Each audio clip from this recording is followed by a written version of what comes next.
Welcome, welcome. We are back with part 2 of the Count of Monte Cristo and Surrounded. We will be picking up first with Surrounded, and then we'll jump into some reading.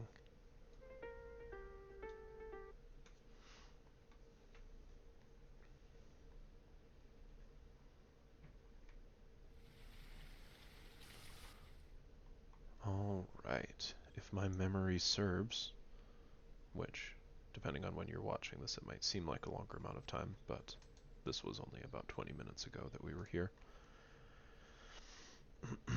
We were going to be doing some looting in these apartments. So, we'll take a crack. We'll probably do about 15 to 20 minutes of play and then hop into some reading.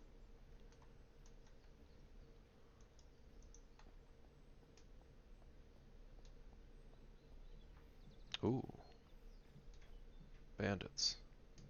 I need to be very careful of them. Especially where I'm not certain that I actually have ammo for my rifle, but even then I'd prefer not to get in a gunfight.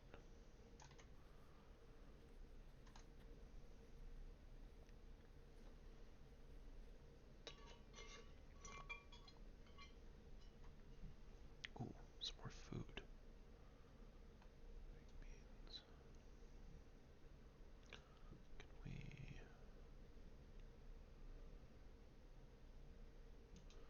we just go ahead and read these? Ooh, I just leveled up to level 2 on scavenging.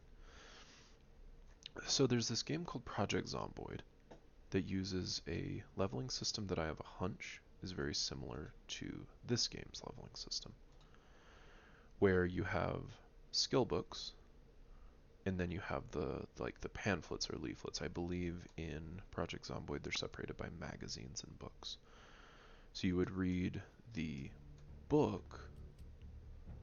Oh, that's some like combat music. You would read the book to set the multiplier or the bonus on your XP, and then you would read the magazine to increase the XP in that corresponding skill.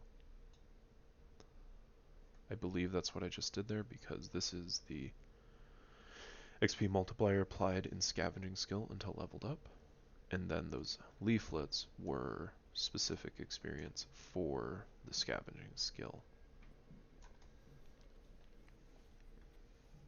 So we're working with. Ah, that's a shame. I believe pickaxes are very important, because I believe we need to harvest stone as part of our building. But unfortunately, I simply cannot pick that up. Oh, and there's another. Oh. Oh no. Shotgun ammunition. What a shame. What a shame. Some green shorts. Green shorts that don't have inventories. Let's crack open a can of food here. Oh, no can opener in inventory. Let's drop the spark plug. Pop that bad boy in there. We'll consume that. Okay, that's alright. No animation for it, but that's fine. Not everything has to be all frilly and dolled up. Okay.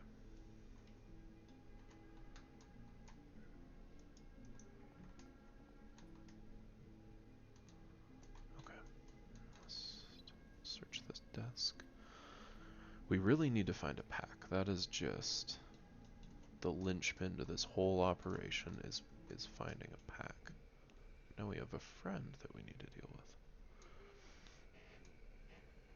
Looks like they might be stuck a little bit.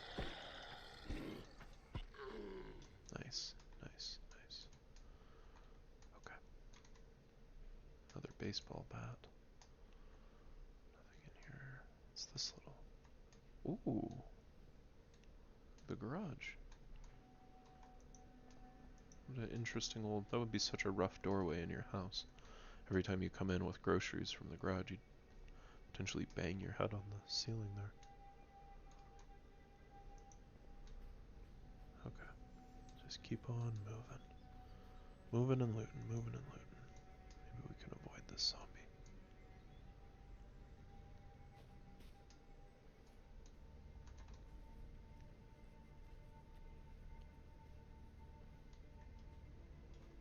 Nice, and another can opener.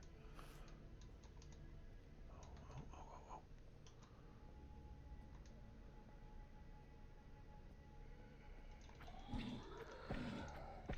Nice. Clean. Clean kill. Didn't aggravate any other ones. Alright, we'll loot the upstairs first. See what we can find.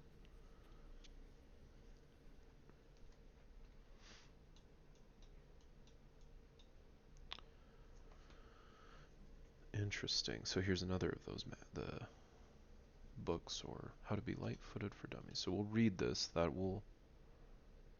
Oh, that just leveled it. So I'd have to read it again, I believe. Oh, reading it has no effect. So we need to get this into the inventory. Sorry, spark plug. Oh, wait. Can I put... No, battery is already full on the flashlight. Interesting. Okay. Need to check something in the settings because I got killed the other game because I didn't have my flashlight key bound.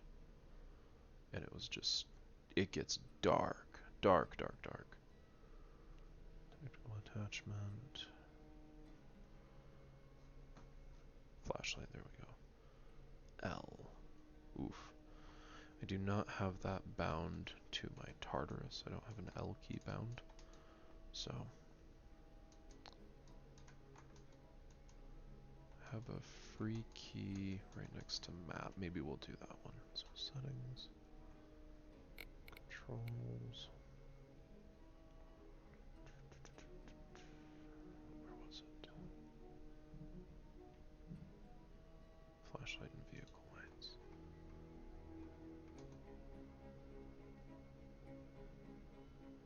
H. Yeah, that'll work. Nice. Alright, now we're cooking with gas. Wait, did I loot that up here? Nope, I did not. It's even getting dark out. Ooh, a sidearm, very cool. Even in it, oh, it has a magazine with it. That's exciting. Something we don't have to find. I wonder if there's a good way to pass the nights in this game.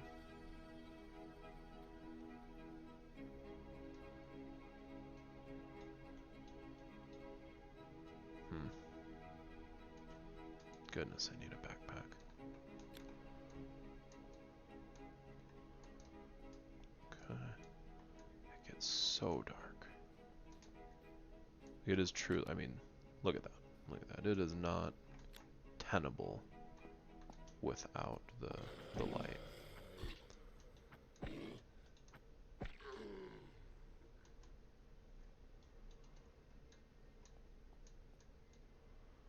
So we are at, let me reorient myself. We are at this collection of houses right here.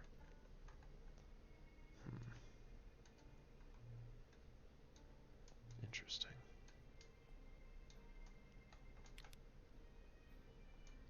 Is there some kind of light source out there?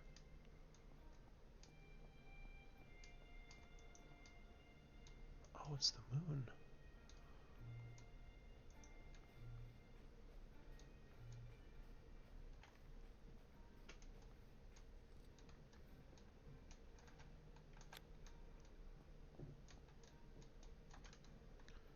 How fast is her? Okay, so the battery isn't like, it's not like really fast. So we can definitely, this is relatively sustainable to run around with the flashlight.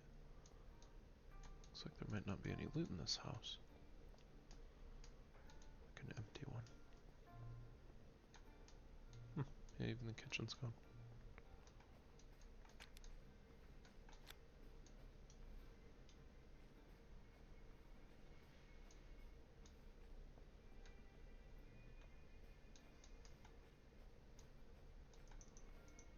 I think I see zombie eyes up there.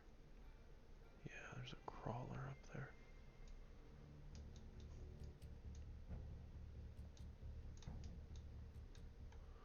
Alright, looks like a very promising amount of loot in here. And no backpack. That was a physical experience, marathon experience. So I assume that's like our physical skill, probably endurance and maybe speed.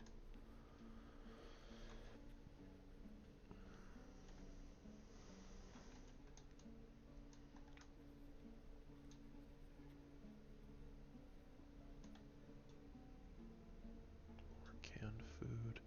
I could afford to just eat that right now. Alright, I just saw zombie eyes out on the back side of the house.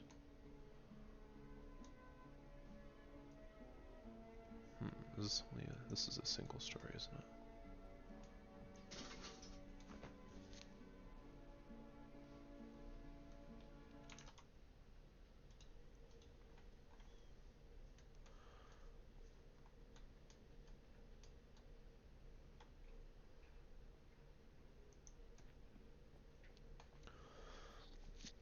Alright, I think we've pretty well cleared these out. 3 apartments and a little house.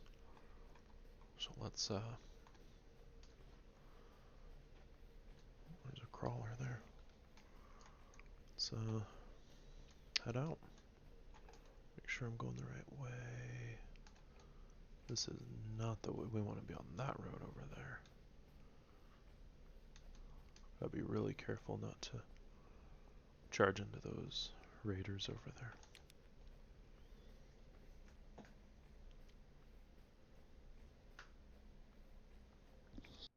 Mic off. Mic on. Oh, that's unfortunate.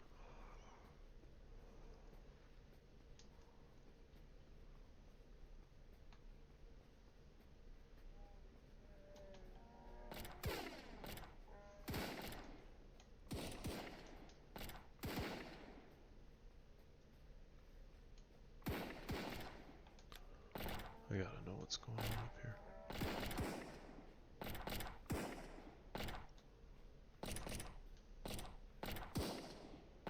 So what are the factions fighting here? There's a bear down there. Undead shaman. It's a friendly scavenger. Maybe I can get some, ooh! Maybe I can get some help from them. They're friendly scavengers.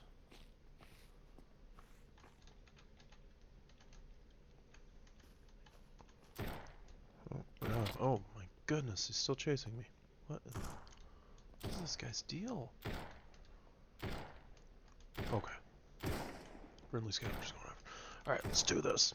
I'm not gonna let them do all the fighting for us. Dodge and weave. Oh, let's go. No backpack, son of a. That's fine. That was quite exciting. Oh, there's a dog. Oh no. The bear. I'm so sad for that dog. Oh, wow, what a war zone.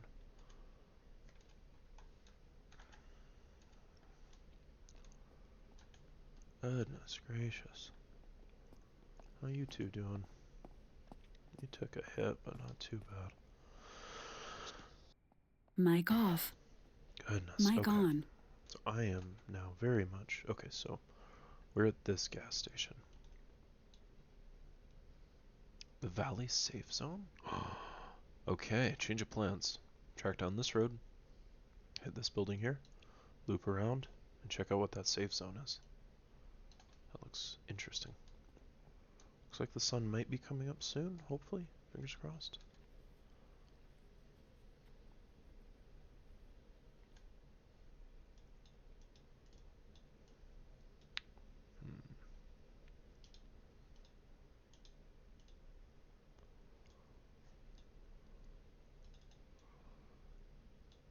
Okay, cool.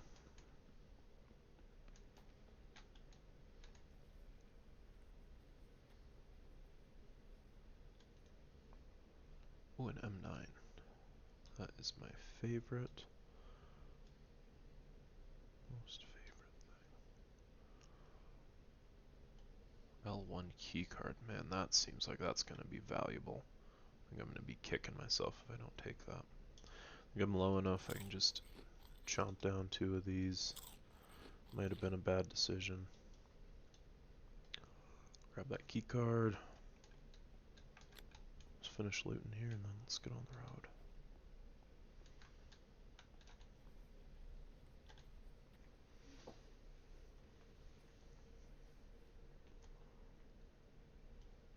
Makeshift suppressor. Let's throw that on the handgun.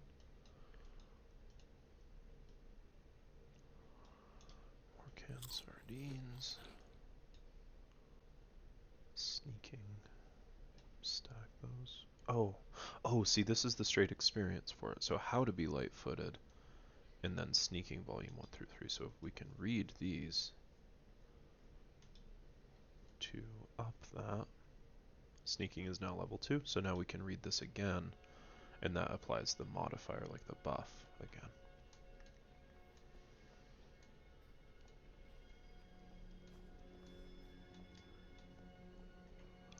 I'm still just, for all of the looting we've done, I'm dumbfounded that we haven't found a backpack yet, but maybe I'm looking in the wrong places or something.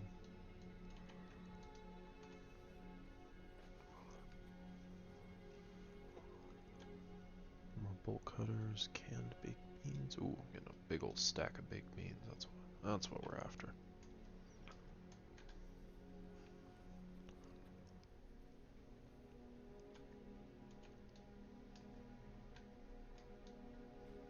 I'm getting low on water, but I do know there's purification tablets. I'm assuming like iodine tablets in the game. And I really don't want to drink dirty water unless we absolutely have to, so I will let that run down way lower. But we're crossing the road here. Oh, we don't need to cross the road. We need to follow the road up to the next set of buildings. And then from those buildings, we'll head to the river. I'm going to heal a little bit.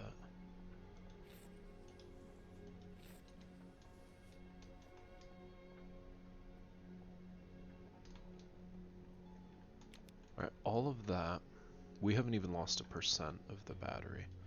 So,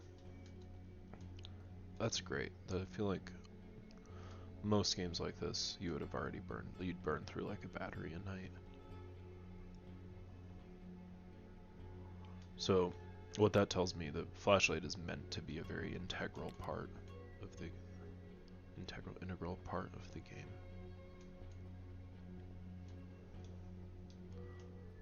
Oh, it's a fun little glitch. Whee! Okay, being serious. Oh, you can. That's the suppressor on the pistol, little bottle down by my knee. All right. Fire axe out.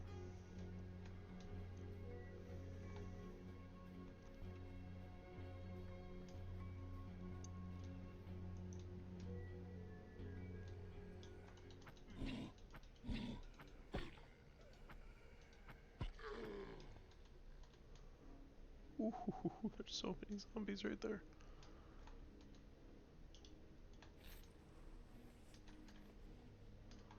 I don't want to heal too much because you need those to stop bleeding. So there's like a balance there.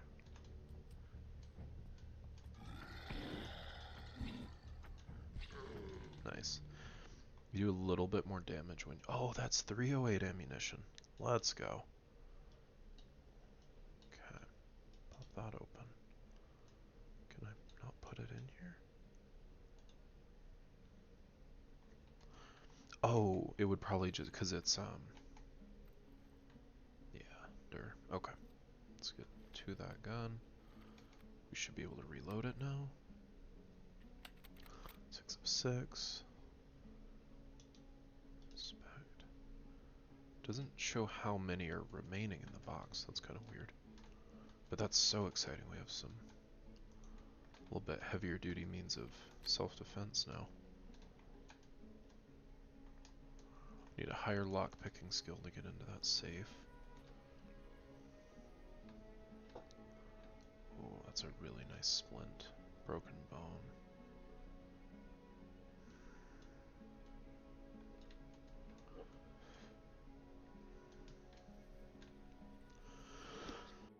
Mic off. Mic on. Alright, I'm gonna finally make the decision to get rid of the barricade. I'm fighting that for a while. Let's stack those. Mask on. I don't know what that mask does.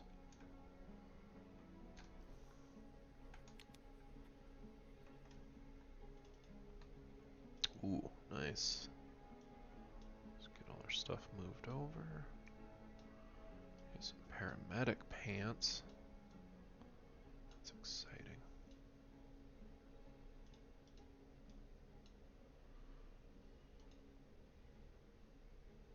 I guess we should be nesting though, Tarkov style.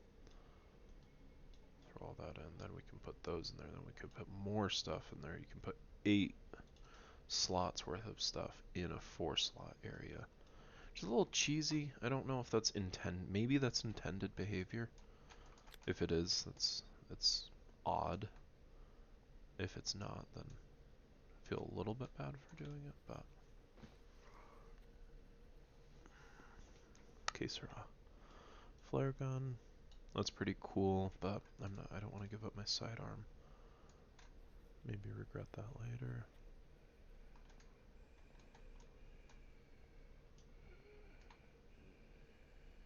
Come here.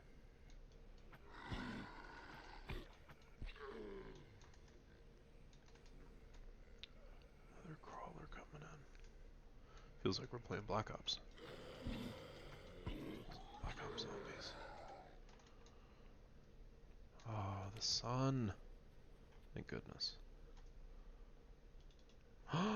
We found a bag! Oh, that's so exciting. That is so incredibly exciting. So the drugstore has been just so good.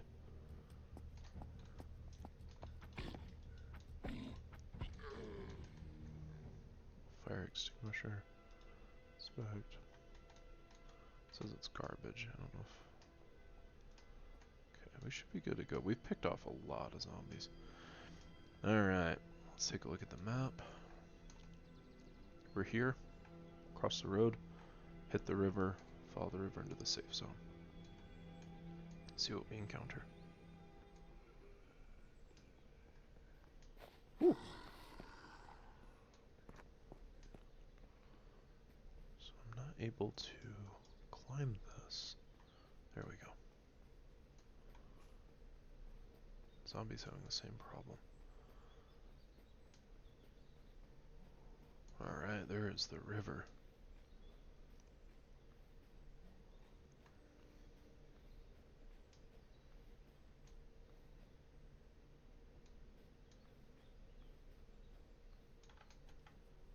So we're going to be right there.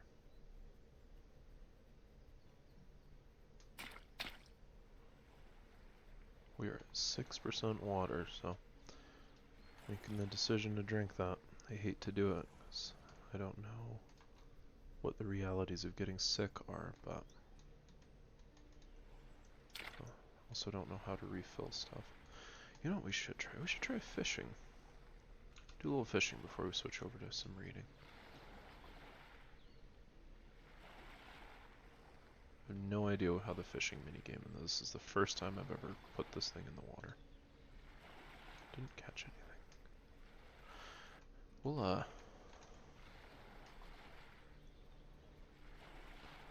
well, let's try it. Let's try it.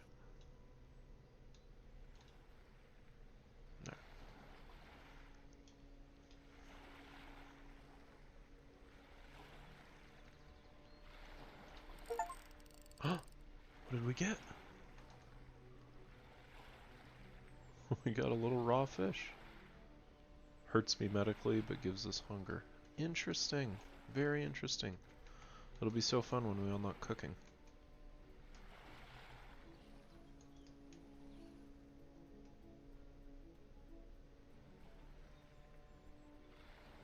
I don't know why I'm carrying this gun. I don't have...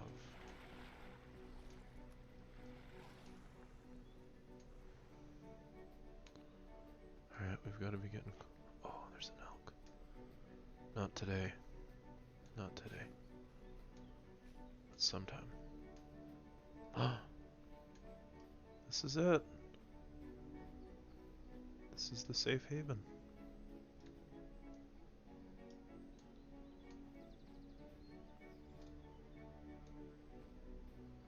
Alright, that puts us at 25 minutes, so we're a little over time.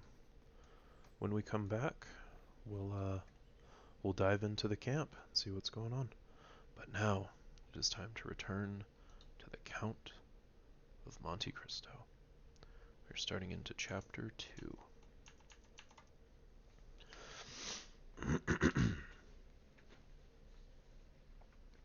Chapter 2, Father and Son.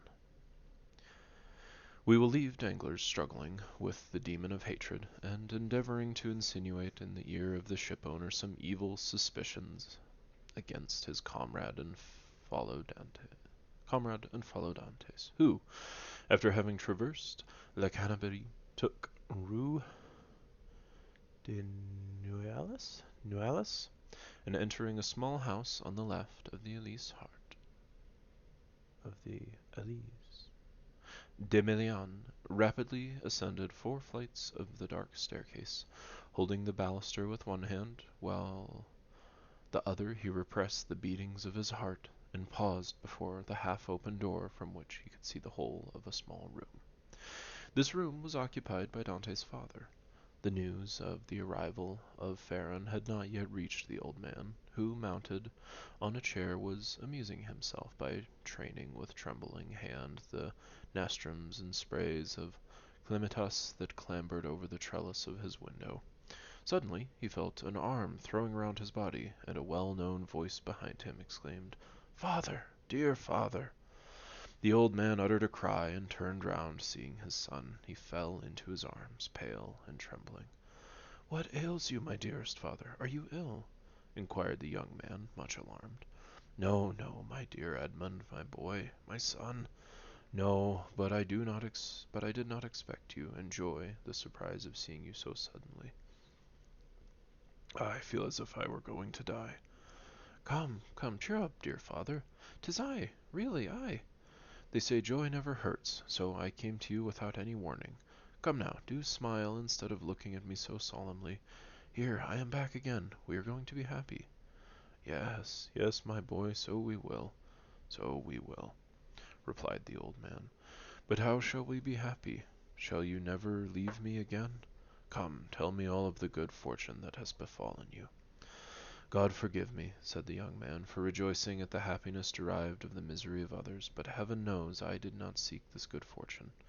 It has happened, and I really cannot pretend to lament it. The good Captain Leclerc is dead, father, and it is probable that, with the aid of M. Morrel, I shall have his place.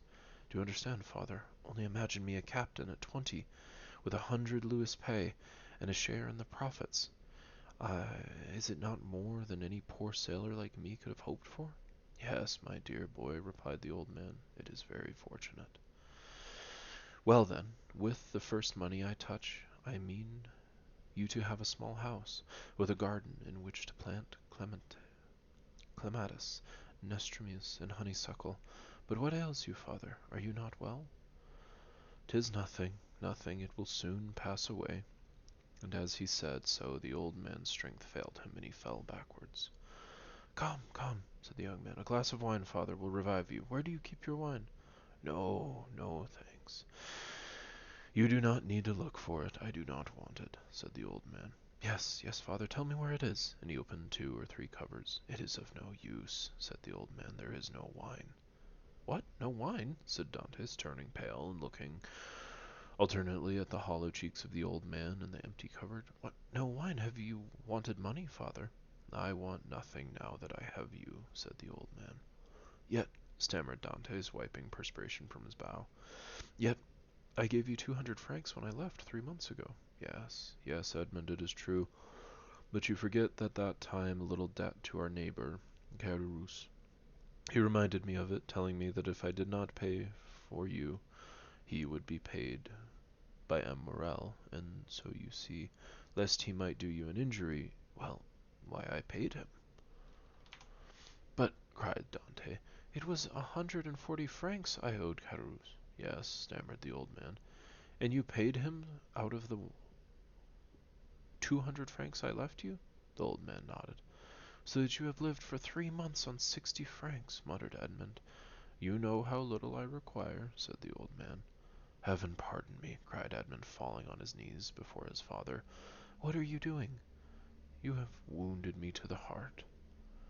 Never mind it, for I see you once more, said the old man, and now it's all over. Everything is all right again. And we have an illustration of Edmund with his father. I love these drawings. The proportions are so well done. So lifelike. Yes, here I am, said the young man, with a promising future and a little money. Here, father, here, he said, take this, take it, and send for something immediately. He emptied his pockets on the table, the contents consisting of dozens of gold pieces, 5 or 6 franc pieces, and some smaller coins. The countenance of old Dantes brightened. Whom does this belong to? He inquired. To me, to you, to us. Take it, buy some provisions, be happy, and tomorrow we shall have more. Gently, gently, said the old man with a smile, and by your leave I will use your purse moderately, for they would say if they saw me buy too many things at this time that I had been obligated to await your return in order to be able to purchase them. Do as you please, but first of all, pray have a servant, father. I will not have you left alone so long. I have some smuggled coffee and most capital tobacco and a small crest in the hold, which you shall have tomorrow. But hush, here comes somebody. 'Tis Caderousse, who has heard of your arrival, and no doubt comes to congratulate you on your fortunate return. Ah, lips that say one thing while the heart thinks another, murmured Edmund. But never mind, he is a neighbor who has done us a service on a time, so he's welcome. As Edmund paused, the black, bearded head of Caderousse appeared at the door. He was a man of 25 or 6, held a piece of cloth, which, being a tailor, he thought he was about to make into a coat lining. What is it you, Edmund, back again? He said, with a broad Marseillese accent and a grin that displayed his ivory-white teeth. Yes, as you see, neighbor Caderousse, and ready to be agreeable to you in any and every way, replied Dante, but ill concealing the coldness under his cloak of civility. Thanks, but fortunately I do not want for anything, and it chances at times there are others who have need of me. Dantes made a good gesture. I do not elude you, my boy. No, no. I lent you money, and you returned it, and, like good neighbors, we are quits. We are never quits with those who oblige us, was Dante's reply, for when we do not owe them money, we owe them gratitude. What's the use of mentioning that? What is done is done. Let us talk of your happy return, my boy. I had gone on to the quay to match a piece of mulberry cloth, when my friend Danglars, you at Marcellus, when I met my friend Danglars. You at Marcellus? Yes, he says. I thought you were a Cimmerian. A Cimrina. Cimrina. I was, but I am back again. And where is the dear boy, our little Edmund? Wait, I am so confused. Where did we switch? Okay, hold on. Fortunately, I do not want for any. Dantes made a gesture. I do not elude you, my boy. No, I lent you the money and returned it. We are quits. What is the meaning of that? What is done, is done. Let us talk of your happy return. I had gone on to the quay to match a piece of mulberry cloth when I met friend Danglars. You at Marcellus? Says he. Yes, says he. I thought you were at Smyrna. I was, but I am back again. And where is our dear boy, our little Edmund? Why, with his father, no doubt, replied Danglars. So I came, added Caderousse, as fast as I could have the pleasure of shaking hands with a friend. Caderousse. So it looks like a ruffian. Worthy Caderousse, the old man said. He is so much attached to us. Yes, to be sure I am. I love and esteem you because honest folks are so rare. But it seems you have come back rich, my boy, continued the tailor, looking. Yes, to be sure. Wait, looking askance at the handful of gold and silver which Dantes had thrown on the table. The young man remarked the greedy glance which shone in the dark eyes of his neighbor. Ah, he said negligently, this money is not mine.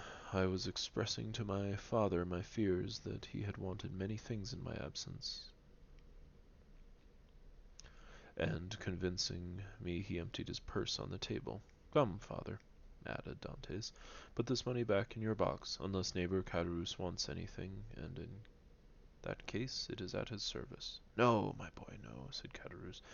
I am not in any want, thank God. My living is suited to my means. Keep your money, keep it, I say. One never has too much. But at the same time, my boy, I am much obliged by your offer, as if I took advantage of it. It was offered in good will, said Dantes. No doubt, my boy, no doubt. Well, you stand well with Mr. M. Morel, I hear. You insinuating dog, you. M. Morel has been exceedingly kind to me, replied Dantes. Then you were wrong to refuse to dine with him. What? Did you refuse to dine with him? Said old Dantes. And did he invite you to dine? Yes, my father, replied Edmund, smiling at his father's astonishment and at the excess honor paid to his son. And why did you refuse, my son? Inquired the old man. That I might sooner see you again, my father, replied the young man. I was anxious to see you. But it must have vexed Mr. M. Morel, good, worthy man, said Caderousse, and when you are looking forward to be captain, it was wrong to annoy the owner. But I explained to him the causal of my refusal, replied Dantes, and I hope he fully understood it. Yes, but to be captain one must do a little flattery to one's patrons. I hope to be captain without that, said Dantes. So much the better, so much the better. Nothing will give greater pleasure to all your friends, and I know one down there behind the St. Nicholas citadel who will not be sorry to hear it. Mercedes, said the old man. Yes, my dear father, and with your permission now. I have seen you, and I know you are well, and have all you require. I will ask your consent to go pay a visit to the Catalans. Go, my dear boy, said old Dantes, and heavens bless you in your wife as it has blessed me in my son. His wife? Said Calderus. Why, how fast you go on, Father Dantes. She is not his wife yet, as it seems to me. No, but according to all probability she soon will be, replied Edmund. Yes, yes, said Calderus. But you were right to return as soon as possible, my boy. And why? Because Mercedes is a very fine girl, and fine girls never lack followers. She particularly has dozens of them. Really? Answered Edmund with a smile, which had in it traces of slight uneasiness. There's Dante's father. Look at that old timer. Dapper, dapper old man. Ah, yes, continued Calderus, and capital offers too, but you will return, you will be captain, who could refuse you then? Meaning to say, replied Dantes with a smile, but ill concealed his trouble, that if I were not a captain. Said Calderus, shaking his head. Come on, said the sailor, I have a better than you opinion than you of women in general, and Mercedes in particular. And I am certain that a captain or not, she will remain faithful to me. So much better, so much the better, said Calderos. One who's going to be married, there is nothing like the implicit confidence. But never mind that, my boy. Go and announce your arrival, and let her know all of your hopes and prospects. I will go directly, was Edmund's reply, and embracing his father and nodding to Caderousse, he left the apartment. Caderousse lingered for a moment, taking the leave of old Dantes, and went downstairs to rejoin Danglars, who awaited at the corner of Rue Seneca. Well, said Danglars, did you see him? I have just left him, answered Caderousse. Did he allude to his hopes of being captain? He spoke of it as if it were the thing already decided. Indeed, said Danglars. He's in too much a hurry, it appears to me. Why, it seems Lost my place. Why, it seems M. Morale has promised him the thing. So that he is quite elated about it? Why, yes. It is actually insolent over the matter. He's already offering me his patronage as if he were a grand personage, and profound me a loan of money as though he were a banker. Which you refused? Most assuredly, although I might easily have accepted it, for it was I who put it into his hands the first silver he ever earned. But now M. Dantes has no longer any occasion for assistance. He is about to become a captain. Pho, said Danglars, he is not one yet. Ma foi, it will be as well if he is not, answered Caderousse, for if he should be, there will really be no speaking to him. If we choose, replied Danglars, he will remain what he is, and perhaps become even less. What do you mean? Nothing. I was speaking to myself. And he is still in love with the Catalane? Overhead and ears, but unless I am much mistaken, there will be a storm in that quarter. Feels like a chapter break, but it's not. This looks like Dante and Mercedes, and then an angry guy in the back. Explain yourself. Why should I? It is more important than you think. Perhaps you do not like Dantes? Perhaps you do not like Dantes? I never like upstarts. Then tell me all you know about the Catalane.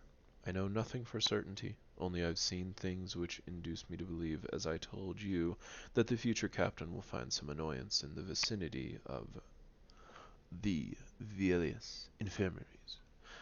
What have you seen? Come, tell me. Well, every time I have seen Mercedes come to the city, she has been accompanied by a tall, strapping, black-eyed Catalan, with a red complexion, brown skin, and a fierce air, whom she calls cousin. Really? And you think this cousin pays her attentions? I only suppose so. What else can a strapping chap of 21 mean with a fine wench of 17? And you say Dantes has gone to the Catalans? He went before I came down. Let us go the same way. We will stop at La Reserve, and we can drink a glass of La Malou,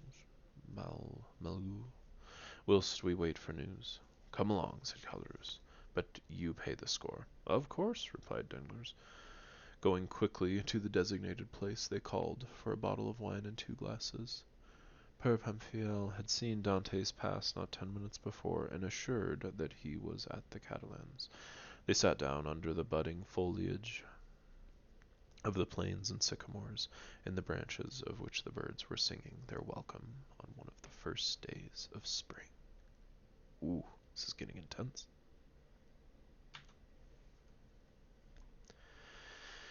Alright, when we return, we'll pick back up on Surrounded, and then we will launch into Chapter 3, The Catalans. Sounds like there will be some interesting intrigue coming up. Thank you very much for hanging out with me. Thanks for watching. Goodbye.